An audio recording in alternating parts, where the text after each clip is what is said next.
இன்சாட் அப்ளிகேஷனை யூஸ் பண்ணி இப்போ பாருங்கள் ஸ்க்ரீனில் டிஸ்பிளே ஆகிற மாதிரி இந்த பிரேக்கிங் நியூஸ் வருது இல்லைங்களா, அதில் நீங்களே நிற்கக்கூடிய ஒரு வீடியோவை எடுத்துட்டு அதுக்கு முன்னால் நிறைய மைக்ஸ் எல்லாம் இருந்து நீங்கள் இப்போ ஸ்க்ரீனில் டிஸ்பிளே ஆகிற மாதிரி இந்த பிரேக்கிங் நியூஸ் மாதிரி ஒரு வீடியோவை நம்ம எப்படி மேக் பண்ணுறது இன்சாட் அப்ளிகேஷனை யூஸ் பண்ணி அப்படிங்கிறத பார்ப்போம். இன்சாட் அப்ளிகேஷனை ஓப்பன் பண்ணிக்கங்க. நீங்கள் நிற்கிற மாதிரி எடுத்த வீடியோவை உள்ளே கொண்டு வந்துக்குங்க.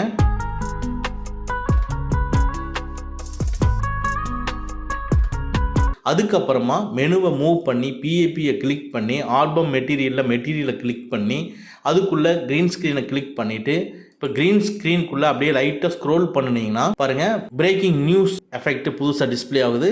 அதை கிளிக் பண்ணிக்கங்க. இப்போ உள்ளே கொண்டு வந்துடும். பிரேக்கிங் நியூஸ் எஃபெக்ட் உள்ளே வந்ததுக்கப்புறமா அந்த எஃபெக்டை செலக்ட் பண்ணிவிட்டு லைட்டாக மூவ் பண்ணி கட்அவுட்டை கிளிக் பண்ணி அதுக்குள்ளே க்ரோமோவை கிளிக் பண்ணி இப்போ ரவுண்ட் ஷேப்பில் மேலே ஷேப் வந்திருக்கும். அதை நீங்கள் கிளிக் பண்ணினா போதும், உங்களுக்கு நீங்கள் பேக்ரவுண்டில் அப்ளை ஆகிருக்கிற வீடியோ முன்னால் வந்துடும். ஸோ அதுக்கப்புறமா நீங்கள் டிக் மார்க்கை கிளிக் பண்ணிவிட்டு இப்போ நீங்கள் வீடியோவை ரன் பண்ணி பாருங்கள். நீங்கள் எதிர்பார்க்குற எஃபெக்டில் வரும். இப்போ நீங்கள் ஏதாவது ஒரு வீடியோ இது மாதிரி க்ரியேட் பண்ணணும் அப்படின்னா இந்த எஃபெக்டை வச்சு நம்ம மாஸ் காமிக்கலாம்.